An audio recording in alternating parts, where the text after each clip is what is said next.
Hello everybody, and Jess here, and welcome back to Shangri-La Frontier episode 38. It's been a while, hasn't it? I kinda took an unexpected break from YouTube. Many things kinda contributed to that. I had to assemble my new, well, not the entirety of the PC is new, just the CPU and the RAM and the motherboard and the cooler and the hard drive, so most of it, besides a couple of hard drives, the case, and the GPU, because the GPU prices are way up there nowadays. But yeah, we are finally here on Windows 11. I had to do a bunch of stuff to get it working properly. I got Start 11. I had to redo bits and pieces of my overlay, like this timer, for example.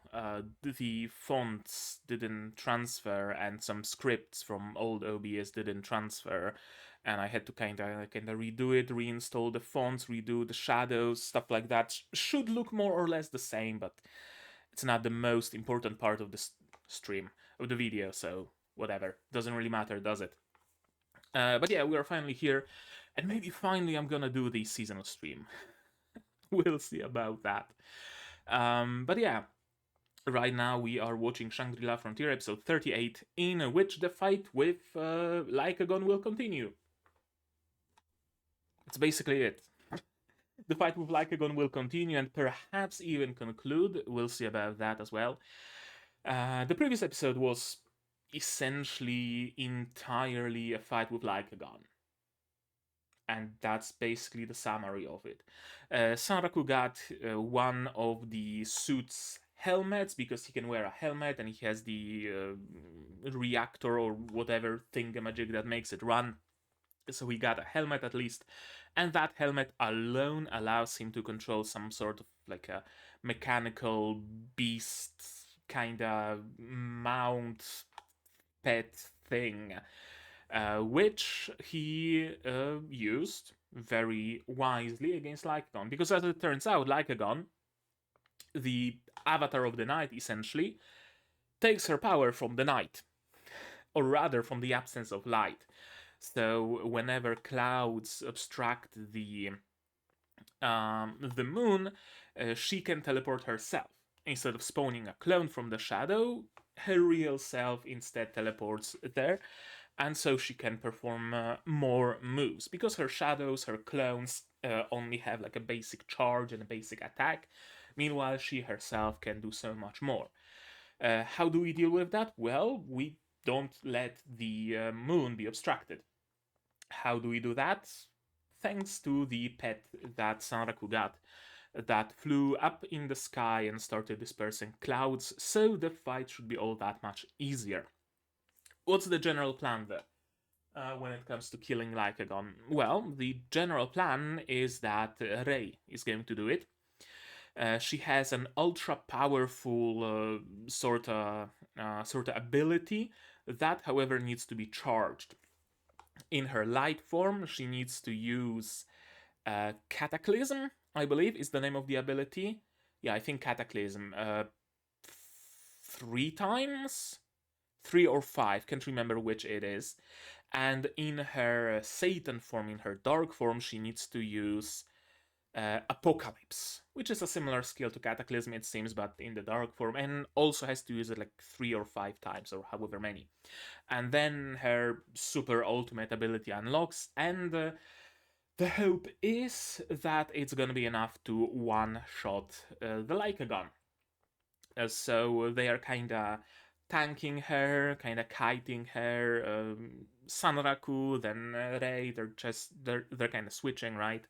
Rei kites the Lycagon so Sanraku can attack using his fists. Then Sanraku dodge tanks and kites Lycagon so Rei can land her abilities to charge the ultimate, and so on and so forth. And the fight is going plenty well. They're not really prepared for it. Sanraku in particular doesn't have many mana potions, and he uses mana a lot because he utilizes Inventory a lot to dodge some of the attacks. and they don't have that many, at least Sanraku, we don't know what's in Rei's inventory, but at least Sanraku doesn't have that many healing potions, so they are kinda on time, right? He can't take too many hits, he can't use Inventoria too much, so yeah, they are kinda sorta on a timer, and presumably they also have to finish the fight before dawn, because when the sun rises, presumably Lycagon is just gonna despawn. Kinda like, what's the name in Warframe, the things that walk the things that walk the plains of Eidolon. What are they called? I guess Eidolons. Yeah, Eidolons despawn at dawn, so maybe Lycagon also does it. We'll see about that. And yeah, that's where we are in the fight, and we also got an after credits scene where we see Akitsu Akane, Sikru, and Emul running towards Sanaraku, because as it turns out, Akitsu Akane knows him. And perhaps I spoiled myself a little bit because I looked up their voice actors, and it turns out that Akitsu Akane's VA is the same as the VA of Dragonfly in what's the game called? The fighting game, the glitchy fighting game. Burp? Something like that. Yeah? Something reminiscent of Burp. I remember, so probably Berp, B-E-R-P. I don't know. The fighting game, in any case, where Sanraku helped her register her glitch move that she figured out on the forum and name it after her or whatever, right? You remember that plot line. So that's where we are. That's where we are with Shangri-La right now, and we're gonna continue from there. And maybe Akitsu Akane is gonna help Sanaraku and Rei fight the Lycagon. Maybe they're gonna win on their own. We'll see about that. And to do that, to see that, you're gonna need your subs, of course, to follow along with me. I'm gonna need my sound to hear what's going on. Whoop, bumped my mic in the show. And I'm gonna have to ask you for support. Support the channel if you want monetarily on Patreon or YouTube down below, or not. Share my content, spread the word, it costs you nothing and absolutely helps a lot. And with all of that, we can start watching Shangri-La Frontier episode 38 in 3, 2, 1, go.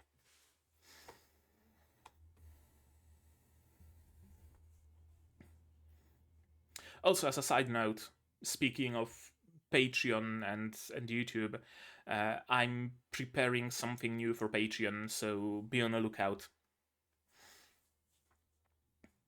I still wonder how I should use the YouTube memberships the best.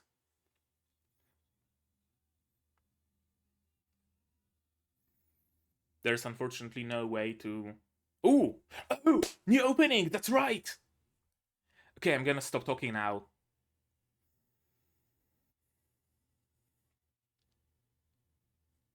Okay. I'm liking the style.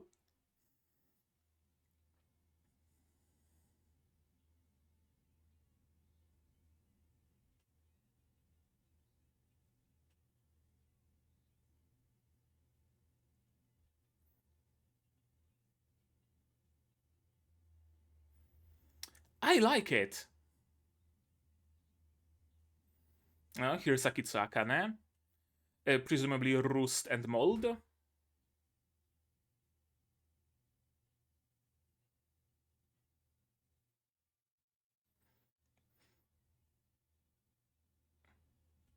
Okay, that one. Oh, we're gonna explore the new expansion, right? It added like seafaring and a new island.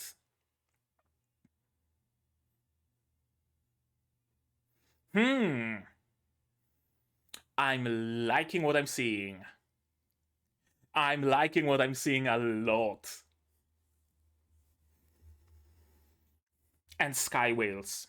Gotta have sky whales. Whatever is the show or world or whatever, you gotta have sky whales.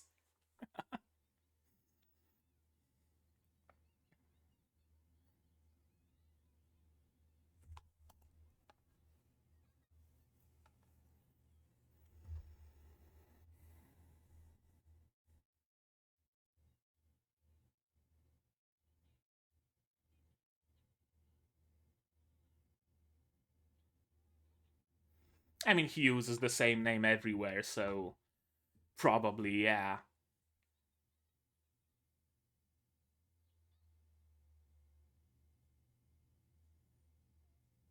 She looks nothing like she looks in Burp.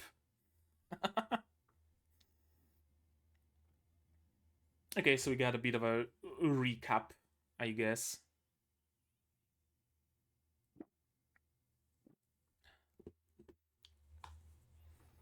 Rooibos tea, by the by.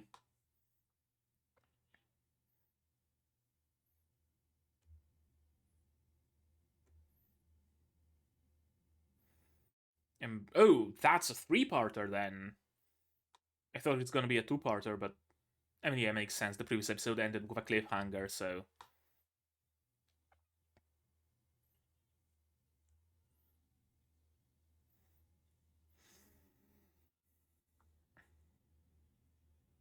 Yeah, makes sense. Unless aggro doesn't quite work that way. For some reason, yeah.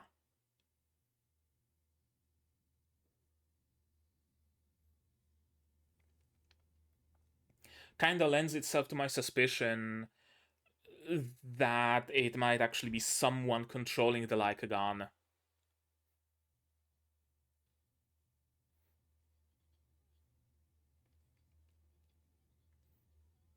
Because, I mean, Sanaku should have grabbed her aggro with this many attacks.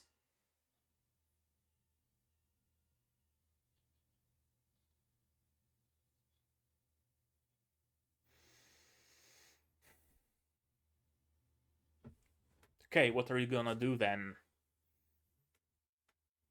Parry?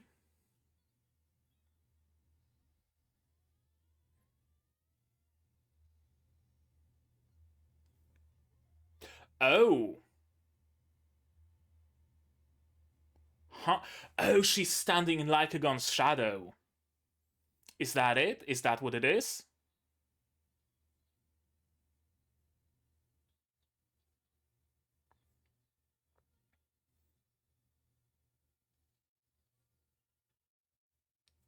Damn!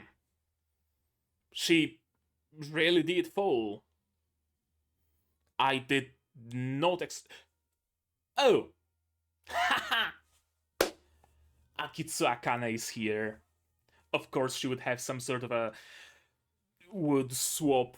Exactly. Classic for a ninja. Yeah. It's a classic.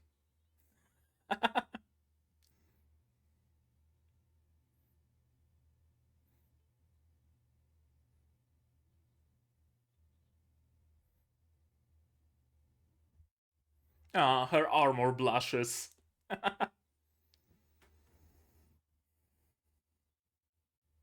No.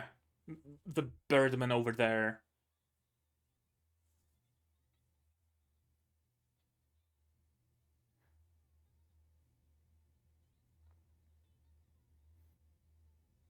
Yeah, that's not his real face. Mmm. A love rival. Oh, hello, Emul. Okay. Sanraku gets his arm blaster back.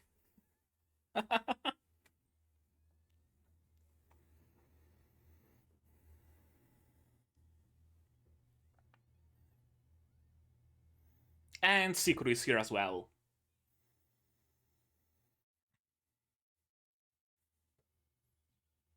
How nice of Lycagon to give them this time.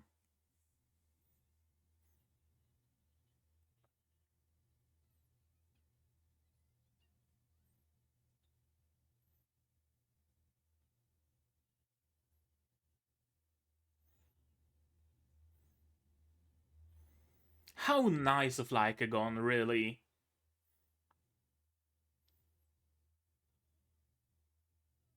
Oh, I thought he somehow recognized her as, whatchamacallit, Dragonfly. Yeah, don't get distracted. Get healed.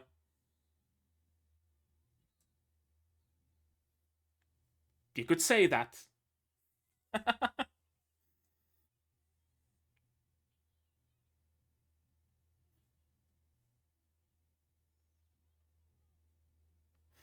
Ah, of course.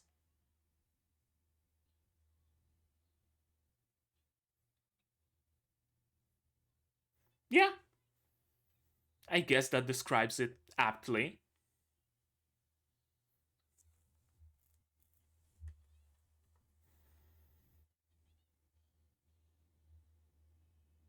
Oh, another substitution. Hopefully she can use it a lot, because Rei is quite distracted.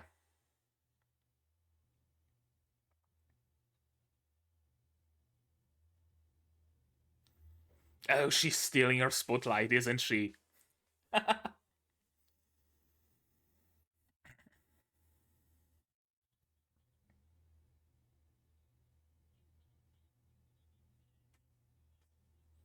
Nice music.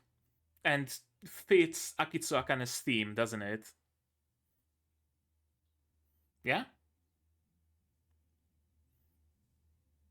Probable.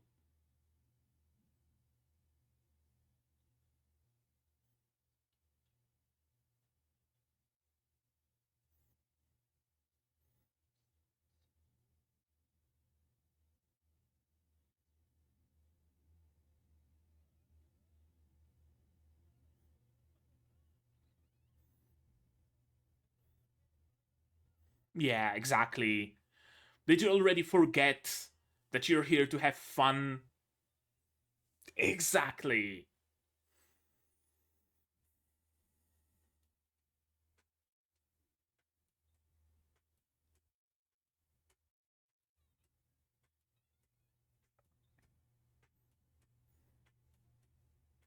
Yeah.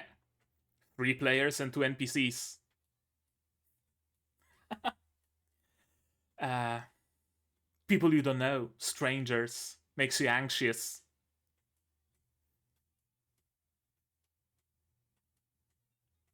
Yeah, for some reason. No idea how she managed to get, like, permanent aggro.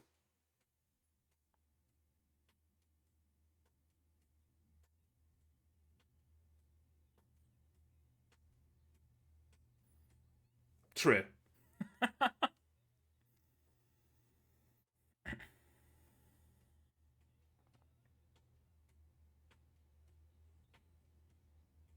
Hmm.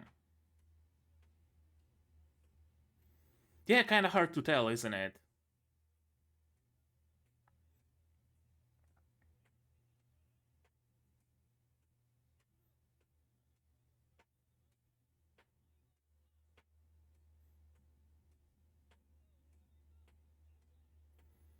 Put on the monocle.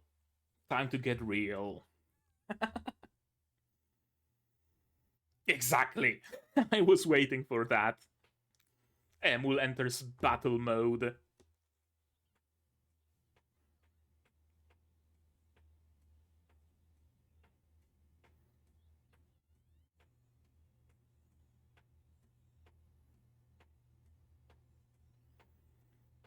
Is it gonna be enough? We've seen Lycagon, yeah, break of restraints like that.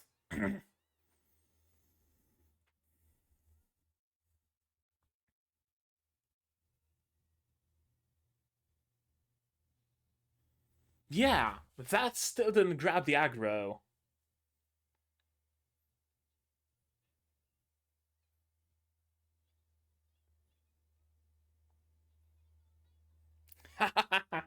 Yeah.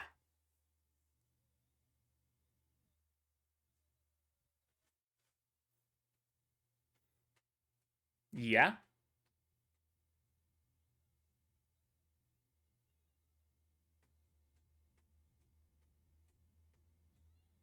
Yep. Dragonfly.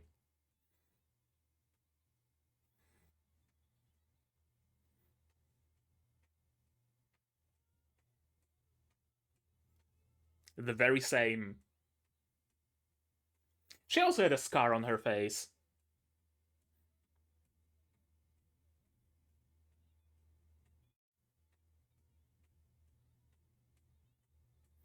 Damn, she really blasted through.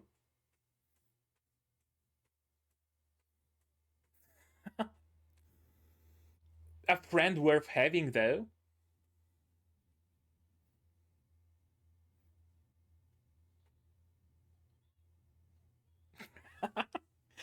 Yeah, she feels a little bit more confident now.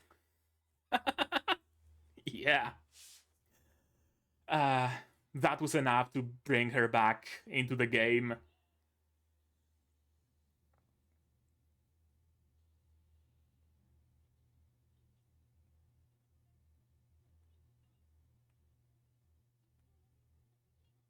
Shadow.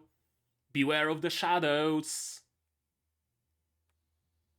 Akitsu Akane. Coming in clutch. That's actually a good strategy, all in all. Right? Rei attacks, becomes vulnerable for the time. After the attack, Akitsu Akane teleports her out of danger. That's gotta work. You know, not the fastest way, for sure, but slow and steady.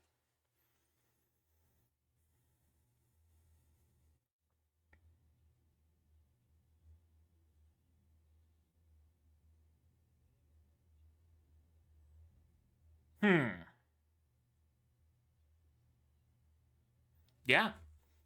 I mean, Rei would have been dead like thrice over if not for her.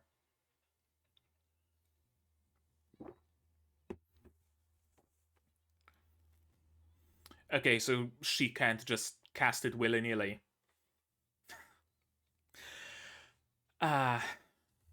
Okay. So there goes this strategy. Oh, Lycagon procured a weapon.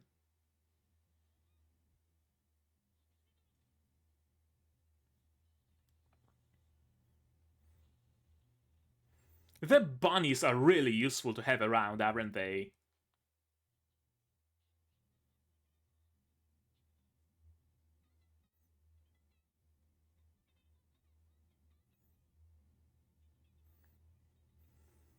I mean, your support skills are very useful alone.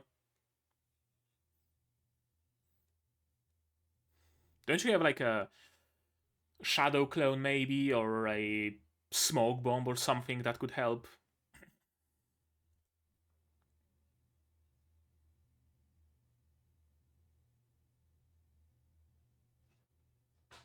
Assuming it's an AI, yes.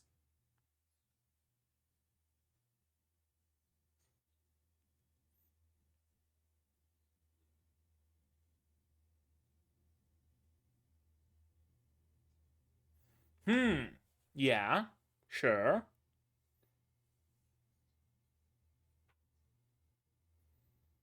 Hmm.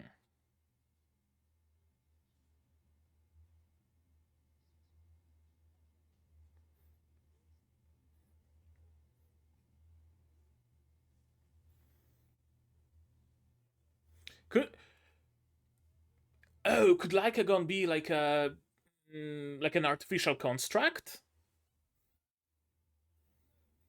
Kind of like Weathermon was this like robot thing. Could that be it? Or is Lycagon like a purely magical thing, like a spirit or something? So using Mana Shaker is going to like disrupt her very form.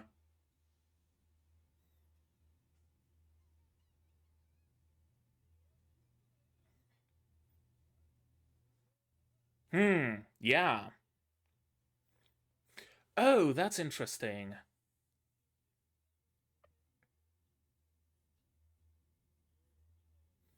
So she is some sort of a ghost. And aggro successfully acquired.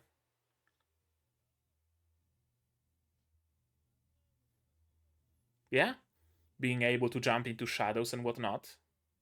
Exactly.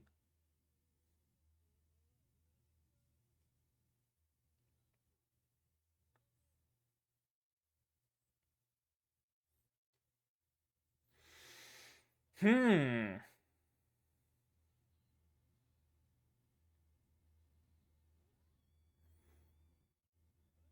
And now Emul has been identified as the DPS.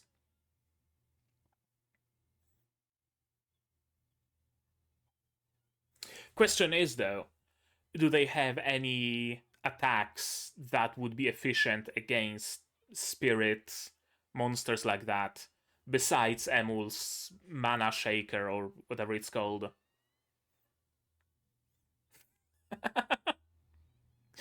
uh, he's so hyped for this battle. He finally figured out the secret.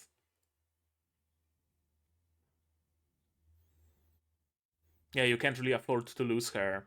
Exactly.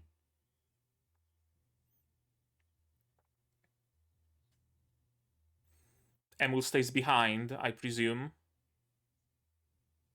Yeah.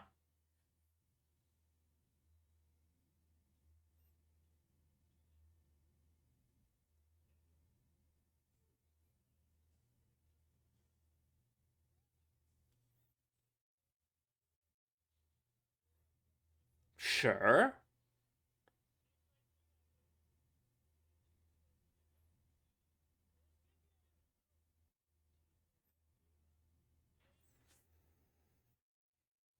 Oh.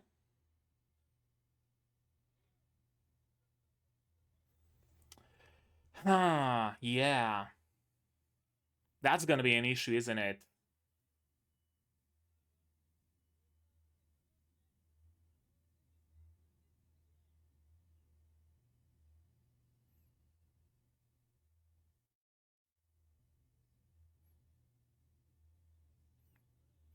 It's gonna be an issue when those clouds converge and obstruct the moon, though. Yeah?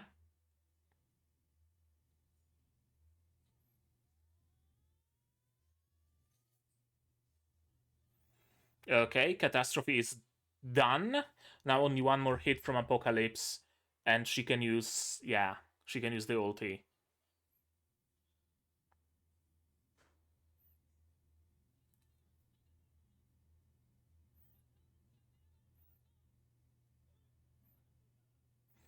Yeah, grab the aggro again. Fucking cooldowns. Oh, that's a nice impact frame.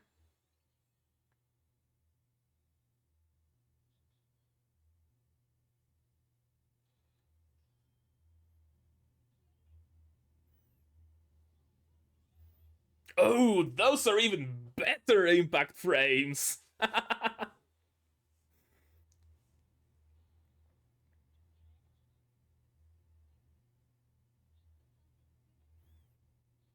Okay, that's good.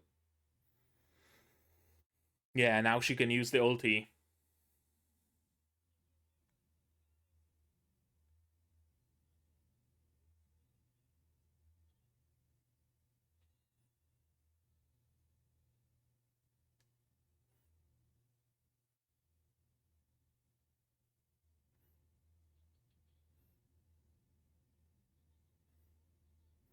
Help Sanraku.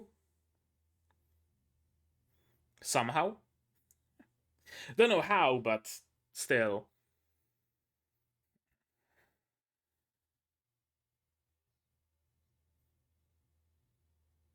Yeah, gotta grab the aggro. Oh, it's gonna be a 5-parter, isn't it? We're running out of time, aren't we?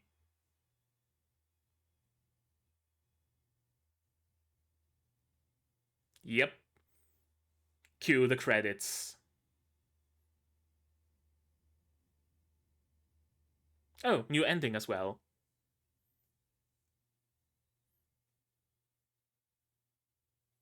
Oh, that's cool. Little pixel art scenes.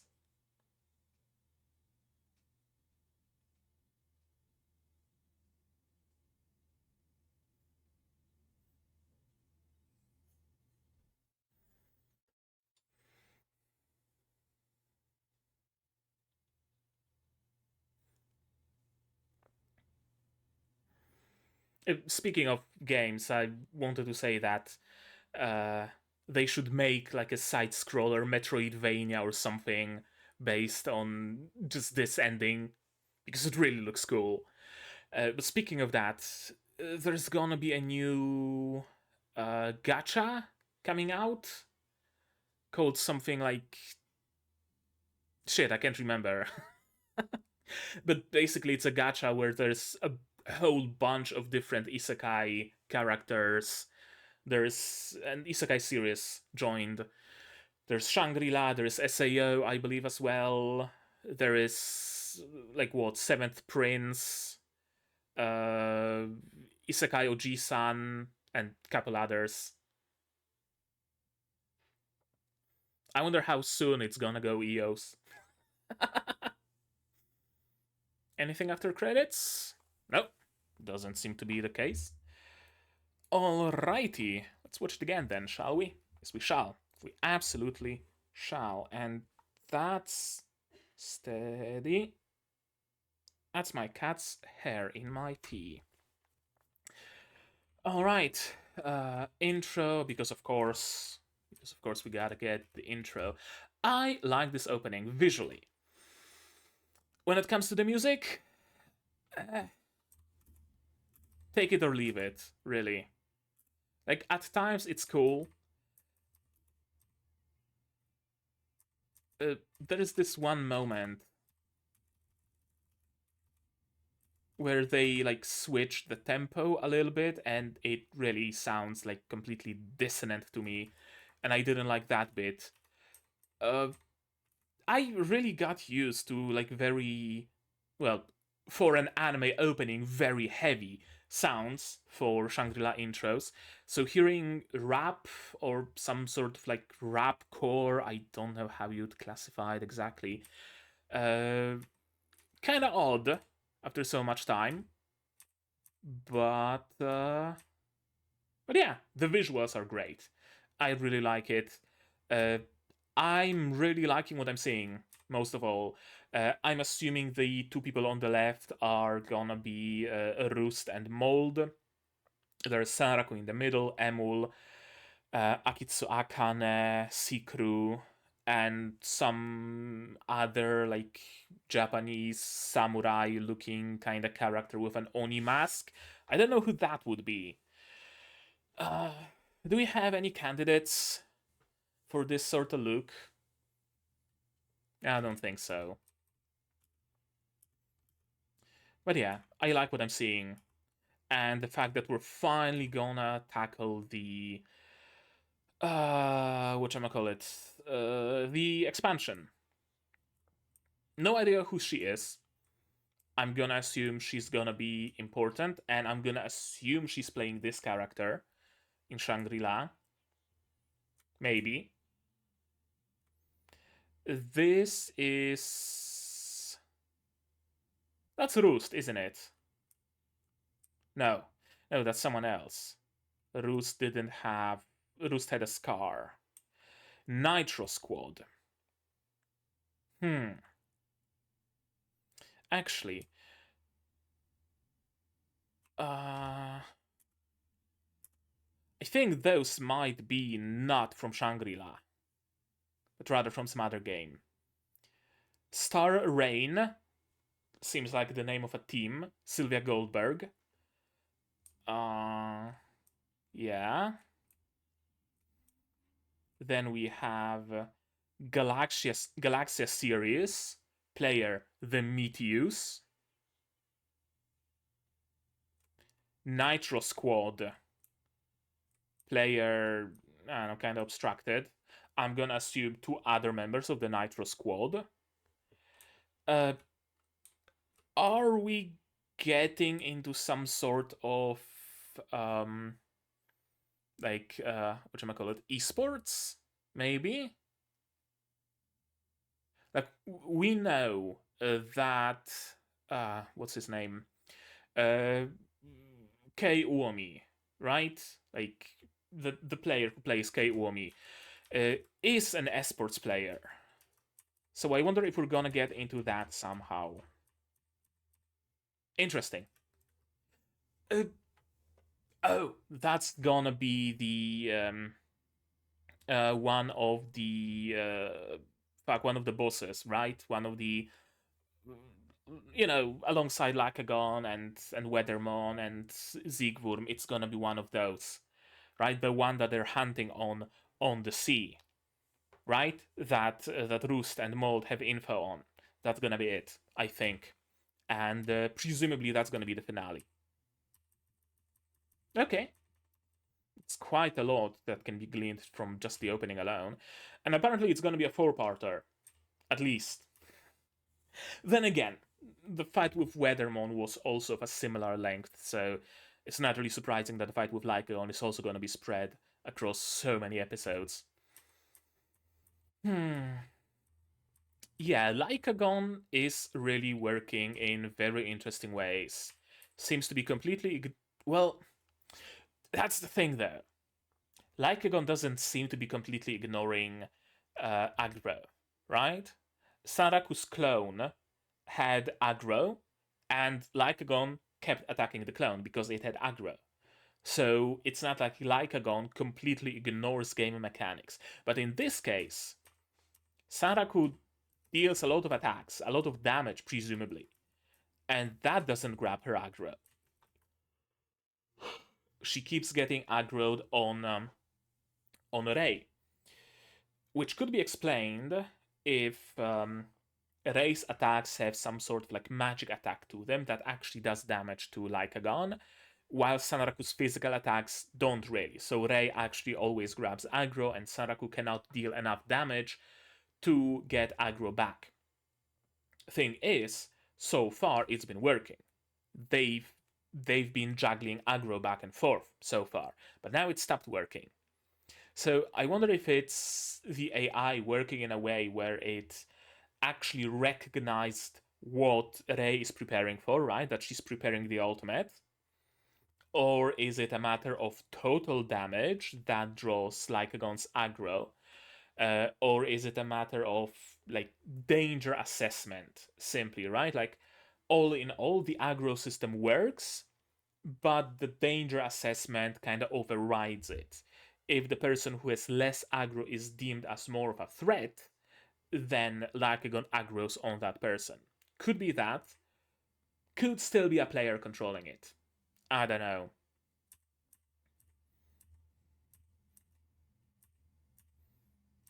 Yeah, I really did not expect this. Her head just being chomped off and just being swallowed up. But yeah, thankfully Akitsu Akane to the rescue.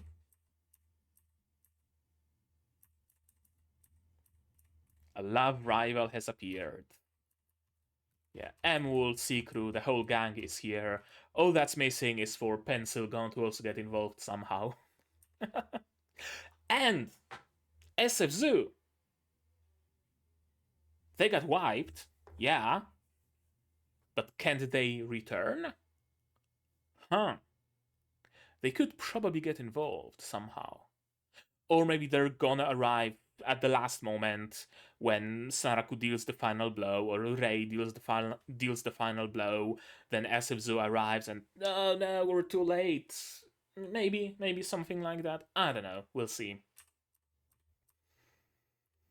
Really big doggy. And of course, the first question is, what's the relationship with Sanraku? He is a senpai, but not from school. So far, Rei, you are the only one who knows Sanraku IRL. So, the only one of the love rivals who knows him IRL. So you have the advantage here. You're not gonna use it. You're not gonna approach him IRL. We already know that. But it's still an advantage that you have. Existing in the same reality as him. Utsumi is such a hard move to time. Apparently. Okay. Yeah, she's been acknowledged by Ziegwurm and bears the curse, the mark of Ziegwurm. Which is interesting because she can wear the mask, apparently. Meanwhile, Sanraku can't wear anything on his torso.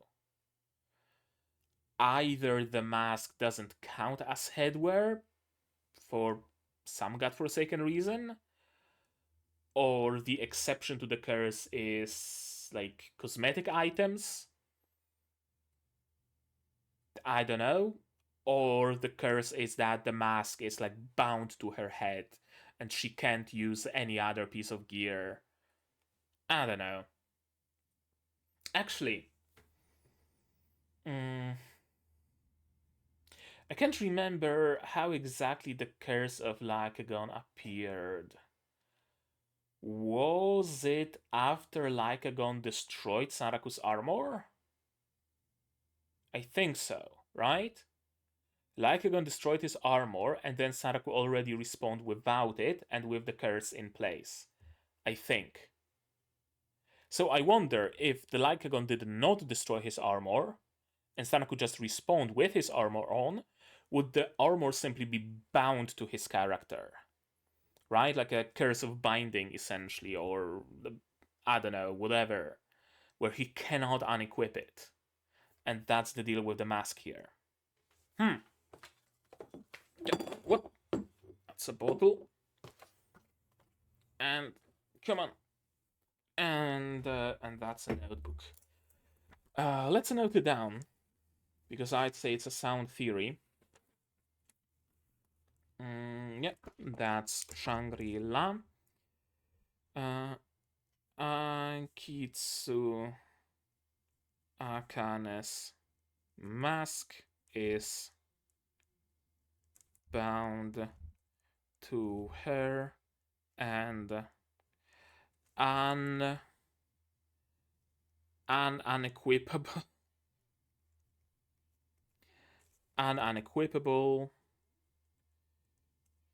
because of Zigworm's mark. That's my running theory right now.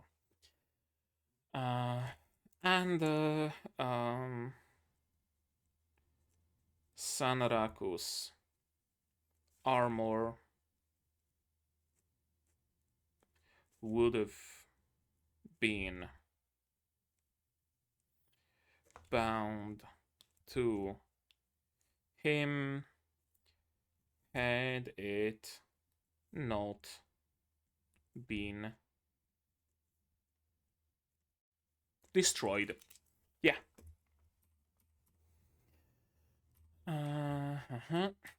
Yeah, supporting Rei, and another member joins the party.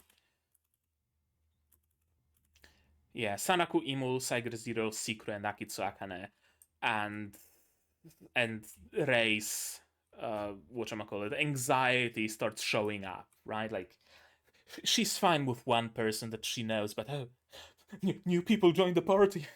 What am I gonna do? I don't know them. Yeah, for some reason they are solely focused on Saiger.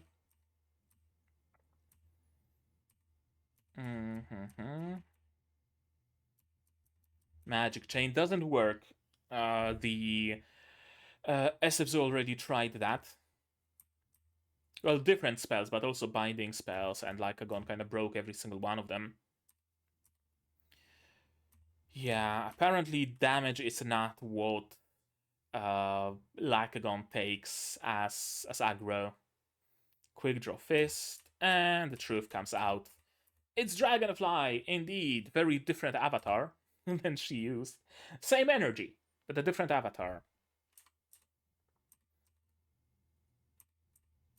She seems kinda intense, yeah, maybe, but still a, worthy member of the party. And the only one you can really call a support. Because everybody is DPS here. Literally everybody. No one in Sanraku's circle of friends and party members is a healer or a support. Rei is a tank. I'm gonna give her that. Sure, probably not like a full tank. She doesn't have a shield, so like a tank DPS kind of combo, but still. Finally, Akitsu Akane comes in with the swap, and maybe like a smoke bomb or something, and some support skills. Finally, the party is getting a little bit more balanced over time. Now, if only like Mold turned out to be a healer, then finally they would have a good and proper party.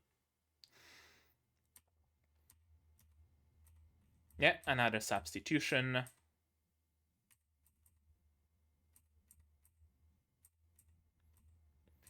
But yeah, apparently substitution needs an item. Interesting. Interesting. A skill that uses something from your inventory.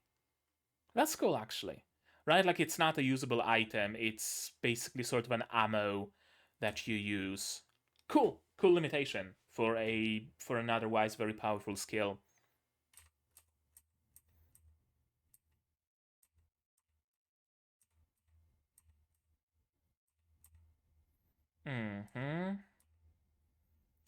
Yeah, right. Lycagon doesn't bleed, quote unquote. There are no red pixels.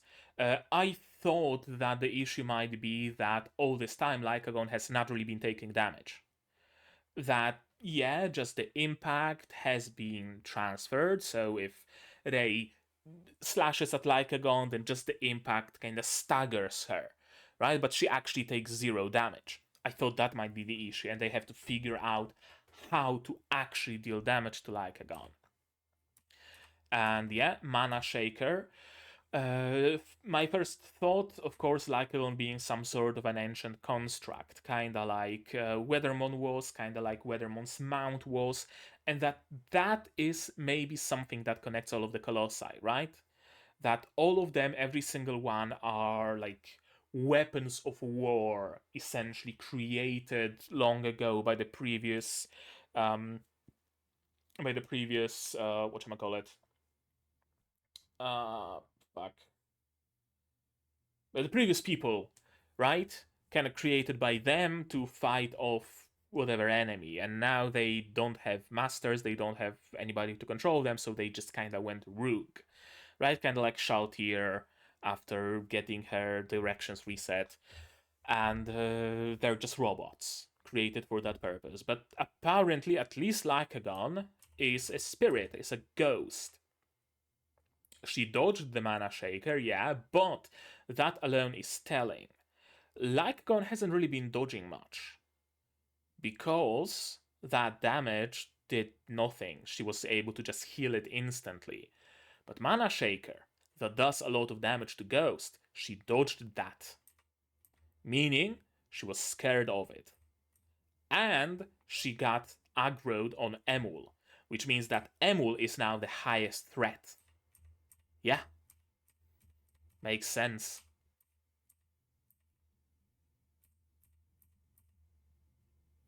Yeah, NPCs don't respawn. That's gonna be an issue, isn't it? Basically, everything is an issue right now. Emul and Seekru join the fight, which means you have to kind of protect them. You can't really risk them just like you would another player or yourself, because they can't respawn. So that's a problem. Suzaku is running out of energy, which we didn't know that he even uses energy, but that's a problem. The moon is going to be obstructed soon. That's a problem. Emul got aggroed. That's a problem. Akitsu Akane doesn't have her substitution. That's another problem. Basically, everything's going to shit before everything can get good again. I am assuming. I want to look at those impact frames. Firing up. That's a cool impact frame. I always like when there's that like pencil sketch effect. That's a lot of impact frames, actually. Do we even see the projectile leave the barrel? No, it's just a blast, and then it's not there. And then we see just this absolute madness of impact frames from Rei. Amazing art style, by the way, during this attack. And then just a whole fucking slideshow slew of impact frames. red energy, outline, red energy, half outline, full outline, brightness, red energy, more red energy, red outline, glowing eye, because of course. Just every single fucking impact frame in the book. All that was missing is some chromatic aberration. And this is fairly normal, right? Just a couple of regular old impact frames. But yeah, those hits are powerful. Cast time. And we gotta grab Lycanon's aggro and keep that aggro until Rei is done with the incantation. Presumably, Emul alone can grab the aggro with her Mana Shaker. Assuming Mana Shaker is off cooldown, we don't know how long the cooldown is here. And of course, we end the episode here. Of course, we're gonna get a cliffhanger because of course. Because it's a 5-parter or 4-parter or however many parts it's gonna be. Gotta wait until the next week, I guess, but sure, I will. Well, not actually next week. It's the next episode's coming out in 3 days, so I'm not gonna have to wait that long. But yeah, good episode. Yeah, come on. There we go. As I said, very good episode. I enjoyed it thoroughly. I'm not sure about the addition of Akitsu Akane yet. Right? She seems like a nice addition to the team. But she didn't really do all that much. And didn't really interact with her characters all that much. So it's kind of hard to have an opinion on her. But it's fun that Saraku's group of friends kind of expands. Right? That it's not just Kei and Pencil Gone and just Kei is his real name. His in-game name is something with a fish, isn't it? Oikatsu. Yeah, Oikatsu. Right? So far it's only been Oikatsu and Pencil Gone and Emul. And that's it. That was his circle of friends. Now we are adding slowly Rei. Now we're adding Akitsu Akane. In time, we're also gonna add Roost and Mold. And maybe there's gonna be some team play, right? Everybody partying up and going after the Sky Whale or something. That would be fun to see. That would really be fun to see. Because as fun as just Saraku and Emul are alone, and I honestly think that the best moments of this show were with just Saraku and Emul alone. Expanding that group of friends is also gonna be very, very fun for Sanraku and very fun for the show. So I'm glad. I'm glad it happens. About the fight with Lycagon, I think I like it more than the fight with Weathermon, right? The fight with Weathermon was relatively, how do I call it? Relatively static in a way. Not when it comes to animation, absolutely not, but static in the way where 3 people enter, they have their gear, they have their revival items and whatnot, and they just fight, and the status of the fight doesn't really change all that much, right? Oikatsu takes care of the mount, then Weathermon enters a second phase, but ultimately everything in that arena is static. This is cool. We're getting new people joining. We get a wipe on SF Zoo. Then we get Saraku and Rei jump into the fight. Then we have the addition of Akitsu Akane, Sikru, and Emul. Right? The situation changes. They're running out of things. They're not over-prepared. There's the issue of not having a strategy. There's the issue of not having the items, of Saraku using new stuff, like the bird thing, and not fully properly knowing how it works, right? I like it. I like it. It introduces much more tension. It introduces much more dynamicism to the situation. Cool. I'm really enjoying the fight with Lycagon so far. It doesn't feel like it's overstaying its welcome. Meanwhile, the fight with Weathermon, as good as it was, by the last couple of episodes, it was just come on, get it over with, right? Like, they didn't finish the fight in this episode. They're gonna have to have another episode of the fight. God fucking damn it, right? A little bit of that. Not in this case. Not in this case, absolutely. So cool.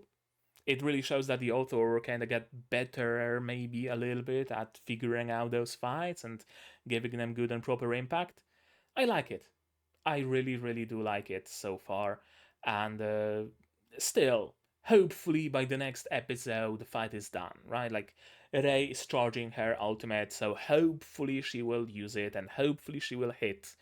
And we're not gonna have some bait and switch pulled on us where her ability misses. Or it doesn't deal as much damage as they hoped. And oh, another episode of the Lycagon fight.